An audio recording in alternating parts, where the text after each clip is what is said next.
मेरे बहुत सारे क्लाइंट्स लगातार मुझसे एक ही सवाल पूछ रहे हैं कि क्या ये जो हमारे देश में नए क्रिमिनल लॉज आ गए हैं, क्या ये हमारे पुराने क्रिमिनल केसेस पर भी लागू होंगे। तो मैं आज सभी को यहाँ क्लैरिफाई कर देती हूँ। सबसे पहले हम बात करेंगे भारतीय न्याय संहिता के बारे में, जो कि आईपीसी इंडियन पिनल कोड को रिप्लेस कर रहा है। ये कानून पुराने क्रिमिनल केसेस पर लागू नहीं हो सकता है। ये कानून जिस दिन से हमारे देश में इफेक्टिव होगा, उस दिन से जो ऑफेंसेस रजिस्टर होंगे, उस दिन से जो एफआईआर रजिस्टर होगी, क्रिमिनल केसेस दर्ज होंगे, उन केसेस के लिए ये नया कानून लागू हो सकता है। पुराने क्रिमिनल केसेस के लिए जो आपके कोर्ट में पुराने ट्रायल चल रहे हैं, या आपने किसी पर एफआईआर की है, या आपके ऊपर कोई एफआईआर हो चुकी है, जो भी पुराने क्रिमिनल केसेस चल रहे हैं, उन पर पुराना आईपीसी ही लागू होगा। ये किस लिए? क्योंकि हमारे देश में जो कानून है, हमारे देश में जो कॉन्स्टिट्यूशन है, वो आर्टिकल 20 के अनुसार स्पष्ट कहता है कि कोई भी क्रिमिनल प्रोविजन जो कि किसी अपराध के लिए दंड बताता है, वो कभी भी रेट्रोस्पेक्टिव नहीं हो सकता है। रेट्रोस्पेक्टिव का मतलब क्या होता है, हम ये भी जान लेते हैं कि जैसे मान लीजिए आज 25 दिसंबर को कोई लॉ पास हुआ, कोई एक्ट हमारे देश में आज से मान लीजिए इफेक्टिव हुआ, तो रेट्रोस्पेक्टिव का मतलब होता है कि 25 दिसंबर से पहले वाले एक्ट्स पर भी कानून लागू होगा। एक दूसरा कौन सा होता है? प्रोस्पेक्टिव। प्रोस्पेक्टिव यानी आज से जो एक्ट होंगे उन पर कानून लागू होगा। तो कोई भी कानून जब बनता है तो उसके दो इफेक्ट हो सकते हैं, या तो प्रोस्पेक्टिव यानी जिस दिन इफेक्टिव हुआ कानून उस दिन से वो उस दिन की एक्ट्स जो भी आज से एक्ट्स होंगी उन पर लागू होगा। एक होता है रेट्रोस्पेक्टिव इफेक्ट, यानी जो आज की तारीख से पहले वाले एक्ट्स हैं उन पर वो लागू होगा। तो जो पीनल प्रोविजंस होते हैं, यानी कि जो भारतीय न्याय संहिता है, ये पीनल प्रोविजंस है, यानी किसी अपराध के लिए दंड बता रहे हैं, तो ये रेट्रोस्पेक्टिव नहीं हो सकता है। क्योंकि कॉन्स्टिट्यूशन का आर्टिकल देखिए क्या कहता है। It says no person shall be convicted of any offence except for violation of the law in force at the time of the commission of act charged as an offence, nor be subjected to a penalty greater than that which might have been inflicted under the law in force at the time of the commission of the offense।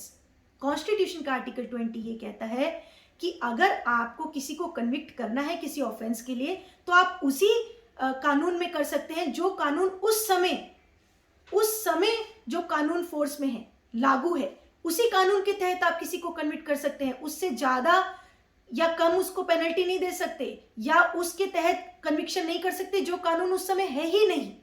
तो भारतीय न्याय संहिता तो उस दिन से लागू होगा, उन एक्ट्स पर लागू होगा, उन अपराधों पर लागू होगा जो उस दिन से होंगे।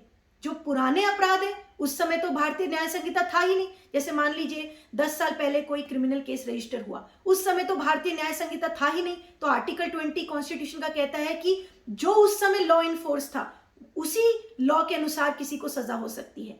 तो भारतीय न्याय संहिता क्योंकि किसी ऑफेंस के लिए सजा निर्धारित कर रहा है, इसीलिए भारतीय न्याय संहिता रेट्रोस्पेक्टिव हो ही नहीं सकता है। इसीलिए पुराने जो भी क्रिमिनल केसेस हैं, कोई भी क्रिमिनल केस अगर आप पर दर्ज है पहले से, या फिर आपने किसी के ऊपर क्रिमिनल केस कर रखा है, तो वो सारे क्रिमिनल केसेस पर पुराना आईपीसी ही लागू होगा, नया भारतीय न्याय संहिता लागू नहीं होगा। भारतीय न्याय संहिता कौन से अपराधों पर लागू होगा? जिस दिन से ये देश में इफेक्टिव हो जाएगा। जैसे अभी लोकसभा राज्यसभा से ये बिल पास हो चुका है, लेकिन अभी प्रेसिडेंट का हस्ताक्षर बाकी है। प्रेसिडेंट के असेंट के बाद ये जब कानून बन जाएगा, जिस दिन से इसको लिखा जाएगा कि ये आज से इफेक्टिव है, उस दिन से जो भी एफआईआर दर्ज होंगी, उस दिन से जो भी क्रिमिनल केस दर्ज होंगे, उन सब के ऊपर भारतीय न्याय संहिता लागू होगा।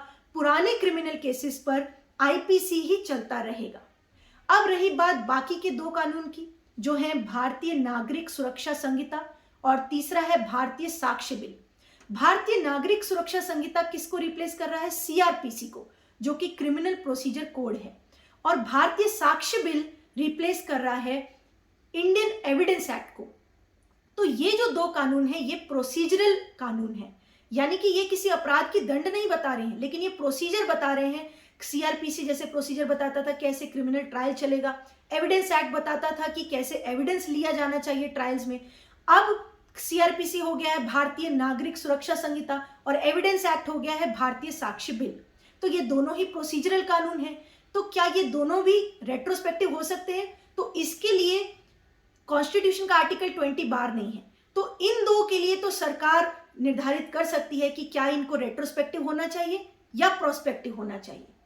मुझे ऐसा लगता है पर्सनली कि भारतीय साक्ष्य बिल तो रेट्रोस्पेक्टिव किया जा सकता है, लेकिन भारतीय नागरिक सुरक्षा संहिता देखना चाहिए कि सरकार क्या करती है, क्या उसको वो रेट्रोस्पेक्टिव बताती है या फिर प्रोस्पेक्टिव बताती है। यानी जिस दिन से देश में ये दोनों कानून लागू होंगे उस दिन से जो केसेस रजिस्टर होंगे उनके लिए होगा, यानी प्रोस्पेक्टिव होगा, या फिर जो पहले से क्रिमिनल केसेस दर्ज हैं उन पर ये इफेक्टिव होगा, उन पर भी लागू होगा। तो अब देखना होगा कि सरकार इन दो बिल्स के लिए क्या कहती है, रेट्रोस्पेक्टिव या प्रोस्पेक्टिव। लेकिन जो भारतीय न्याय संहिता है जो कि आईपीसी को रिप्लेस कर रहा है, उसके लिए तो स्पष्ट कानून कॉन्स्टिट्यूशन में आर्टिकल 20 के अनुसार सरकार भी रेट्रोस्पेक्टिव नहीं कर सकती है, इसलिए पुराने क्रिमिनल केसेस पर पुराना आईपीसी ही लागू होगा।